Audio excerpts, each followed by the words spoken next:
And you know what I'm going to do now? I'm going to start a spark. This is it. This is your first presentation of the night.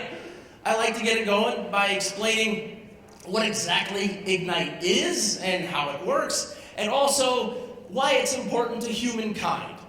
Because you're all here tonight and you're smart people. You need a refuge from the world, which is constantly assaulting you with information you don't need. Right? The only plus side to this little shit is if you are a parent like me, you're like, well, maybe I'm not doing too poorly. But each person who comes up here creates a 5-minute escape pod from the reality that might be Justin Bieber with 20 slides, 15 seconds a slide, and they automatically advance. So you got to be on your game. And the rules are simple. Be yourself. Just get up here, be yourself. That usually takes practice. You know, we don't need you to douche it up for the crowd. Just go ahead and enjoy yourself. Now, if the yourself you happen to be isn't something that somebody likes, well, you're gone in 5 minutes and we'll have somebody else you might like. Okay, that's an advantage. Screw perfection. Screw it. That guy's like, you mean have sex with a hot lady? No. But just roll with the mistakes. There may be cussing, as I probably have already demonstrated. So if you're easily offended, stay. You need flexibility. The only time we really welcome heckling is if somebody shills. Somebody gets up here, you'll feel it if they start selling a little too much. Now, granted, they might tell you what they do or what they've done or a book that they've written, but that's building credibility.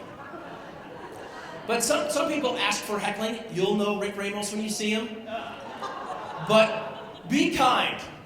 Because people up here, they're vulnerable, all right? Like me.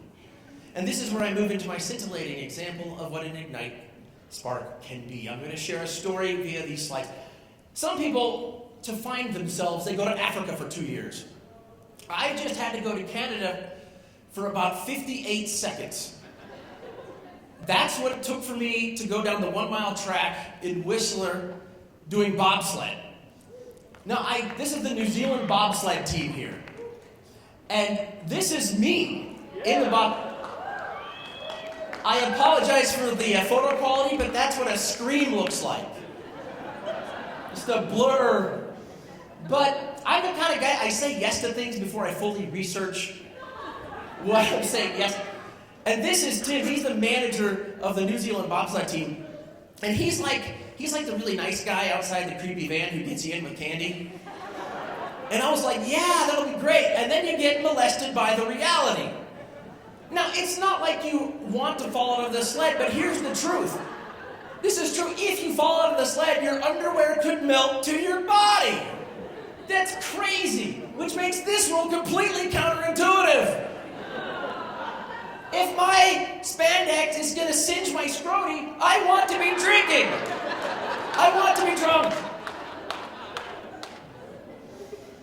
You can take that word home with you, scroty. So here it is at the top, and this is where you're like, oh, well, this isn't so bad. And you kind of do this little rickety start, a little bit driving Miss Daisy. I had that masculine impulse where I'd like, this would be better if I were driving. And then, this is a talent I did not know, but I can be a full-body sphincter. This is 80 miles an hour, and I am just clenched with fear. And this is where I discovered myself. This is where I found myself, where I realized I don't need to be taking these risks. You know, my risks are more like E-Trade. Or going to Target with the baby without a diaper bag. And then if you look at this picture here, a giddy Canadian shared this with me, that is my ass crack to the world. That is how I would be remembered. By those who set me off down the hill. Oh, so I realize that I don't need to take those risks. I can enjoy this, like getting on stage. So, remember tonight, everybody's getting up here, they're a little vulnerable and taking a risk of their own. It will pay off hugely. Trust me, participants and those who are looking forward to doing an Ignite. But now we're getting this thing started. Everybody got a beverage and a tummy full of food? We're good? There will be an intermission so that you can go ahead and do more sating of yourself. That's not a euphemism for anything. I think that means satisfying. Oh boy, rabbit hole. But anyway, food and beverage. Our first speaker tonight, you gotta be super loving on this guy. He's the first guy tonight, opening up at Ignite Denver 16.